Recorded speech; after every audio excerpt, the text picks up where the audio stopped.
12 जुलाई के फैसले में कोई अबहम नहीं। मखसूस नशिस्तों का अक्सरियती फैसला देने वाले जजों की वजाहत। फैसले पर अमल दरामद में ताखीर के नताइज हो सकते हैं। पार्टी सर्टिफिकेट जमा कराने वाले पीटीआई के कामयाब उम्मीदवार हैं। इलेक्शन कमीशन की वजाहत की दरखास्त ताखीरी हरबा है। इलेक्शन कमीशन ने खुद बैरिस्टर गौहर को पार्टी चेयरमैन तस्लीम किया। इलेक्शन कमीशन वजाहत के नाम पर अपनी पोजीशन तब्दील नहीं कर सकता।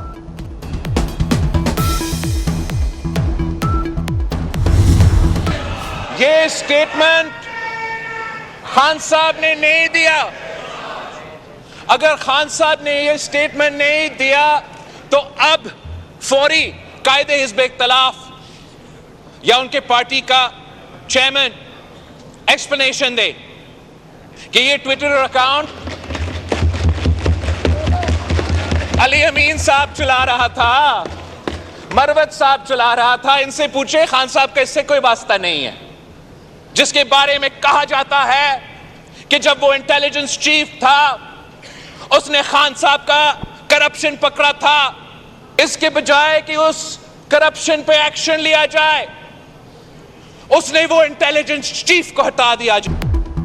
बिलावल भुट्टो ने बानी पीटीआई का बयान आईनी इदारों पर हमला करार दे दिया। कहते हैं कल रात जमहूरियत पर हमला किया गया, आर्मी चीफ पर सियासी इल्जामात लगाए गए। अगर बानी ने बयान दिया है तो नताइज भी भुगतना पड़ेंगे। अगर बानी ने बयान नहीं दिया तो उसकी पार्टी वजाहत करे। बताया बानी पीटीआई का ट्विटर अली मोहम्मद खान चला रहे थे या शेर अफजल मरवत। फॉर्म 45 और 47 के ड्रामे की कहानी खुलने वाली है और उसके बाद ये किसी को मुंह दिखाने के काबिल नहीं रहेंगे।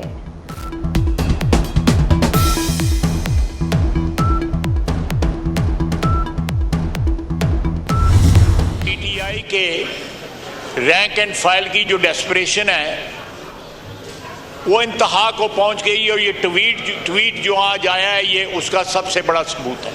बानी पीटीआई उनको अपने हाथ में रखना चाहते हैं क्योंकि उनको पता है कि उनके राब्ते हैं।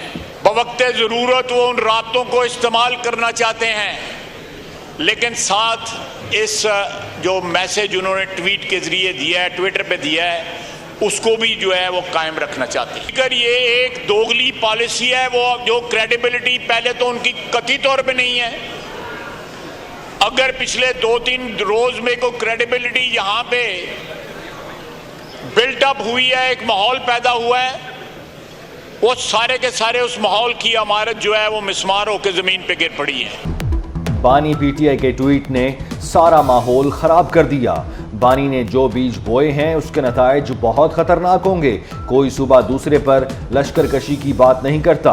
बानी पीटीआई अलहदगी की तहरीक का ऑप्शन रखना चाहते हैं। वजीर दिफा ख्वाजा आसिफ के बानी पीटीआई पर वार, बोले पता नहीं फैज हमीद अंदर बानी पीटीआई के बारे में कौन सा गाना गा रहा है। हो सकता है ये गा रहा हो, आजा मेरे बालमा तेरा इंतजार है। ये जो ट्वीट आया है, जो बयान आया है, इसकी तहकीक होनी चाहिए कि क्या आपके बानी चेयरमैन ने, पार्टी के बानी ने यह बयान दिया है या नहीं है। क्या कोई मुहिब्बे वतन ये ट्वीट कर सकता है? सबसे बढ़कर मुल्क के साथ वफादारी होती है।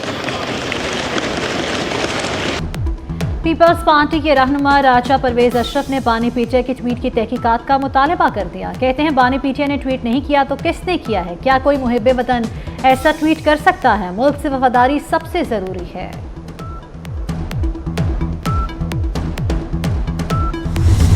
आइन और कानून के मुताबिक आज कोई बिल पेश नहीं किया जा सकता। अगर आज बिल पेश किया गया तो ये आइन की खिलाफ वर्जी होगी। Chairman PTI barrister Gohar Ali Khan कहते हैं बिल पेश करने से पहले काबीना से मंजूरी लाजमी है। कल काबीना के इजलास में कोई बिल मंजूर नहीं किया गया।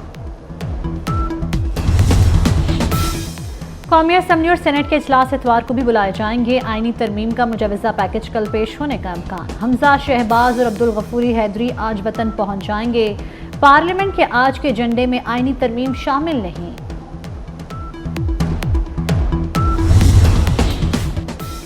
वजीर आजम शहबाज शरीफ आईनी तरामीम पार्लियामेंट से मंजूर कराने के लिए मुतहर्रिक।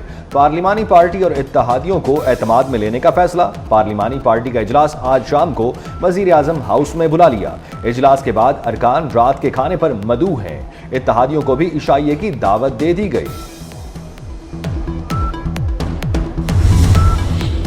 मौलाना को मनाने की कोशिशें जारी। वज़ीर आज़म शहबाज शरीफ की सरबराह JUI मौलाना फजल रहमान से मुलाकात। मौलाना को आईनी तरमीम से मुतल्लिक आगाह किया। मौलाना फजल रहमान ने कहा, हमारे पास आईनी मुसवदा आ जाए तो ही सोच विचार कर सकते हैं।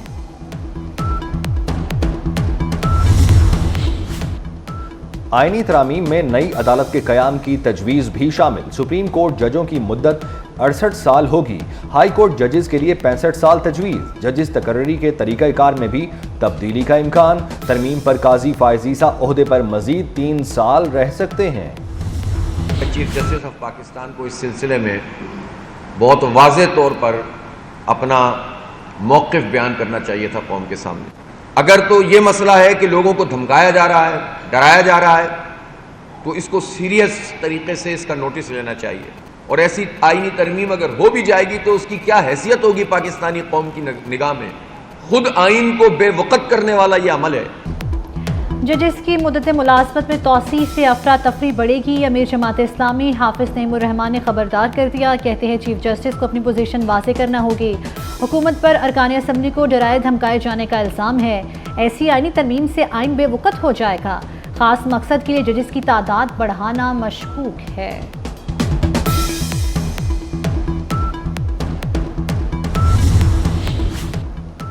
वज़ीर आज़म शहबाज शरीफ की ई-व्हीकल्स पॉलिसी नवंबर में मुकम्मल करने की हिदायत। आइंदा विफाकी सरकारी इदारों के लिए सिर्फ इलेक्ट्रिक बाइक्स की खरीदारी का हुक्म। कहते हैं बिजली से चलने वाली गाड़ियों के फ़रोग के लिए इक़दाम कर रहे हैं। बिजली से चलने वाली गाड़ियाँ माहौल दोस्त होंगी। सरकारी स्कूलों के ज़हीन तलबा को ई-मोटर बाइक्स दी जाएंगी।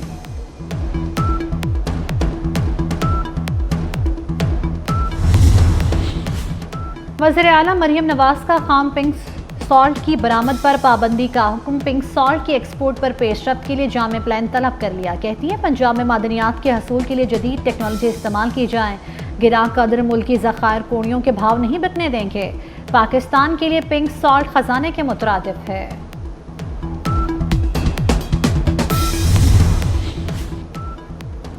PTI रहनुमा शुएब शाहीन की जमानत बाज़ गिरफ्तारी मंजूर। इस्लामाबाद की इंसदाद दहशतगर्दी अदालत का शुएब शाहीन को फौरी रिहा करने का हुक्म। अदालत की 1 लाख रुपए के मुचलके जमा कराने की हिदायत। जश्न ईद मिलादुन नबी सल्लल्लाहु अलैहि वसल्लम मनाए। 24 न्यूज़ के संग अपने बच्चों की नात और दरूद शरीफ पढ़ने की वीडियो हमें भेजें।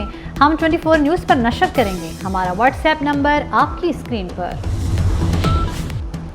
अमरीकी सदर जो बाइडन से बरतानवी वज़ीर आज़म कीयर स्टारमर की मुलाकात। मशरिक़ वुस्ता रूस और यूक्रेन में जारी जंग पर बातचीत। अमरीकी सदर ने कहा पुतिन यूक्रेन जंग नहीं जीत सकेंगे। बरतानवी वज़ीर आज़म कीयर स्टारमर ने कहा रूस यूक्रेन जंग से मुताल्लिक आइंदा चंद हफ्ते और महीने अहम हो सकते हैं।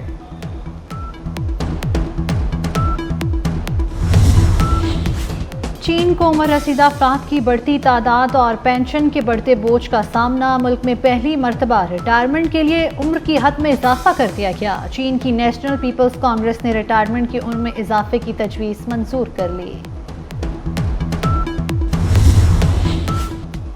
कांगो में फौजी हुकूमत का तख्ता उलटने की कोशिश नाकाम बना दी गई। बगावत के मुर्तकिब 3 अमरीकी शहरियों समेत 37 अफराद को मौत की सजा सुना दी गई। सजा पाने वालों में कनाडा, बेल्जियम और कांगो के शहरी भी शामिल।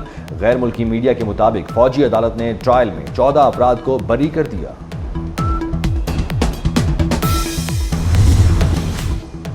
क्रिस्टियानो रोनाल्डो सोशल मीडिया पर मकबूल तरीन शख्सियत बन गए।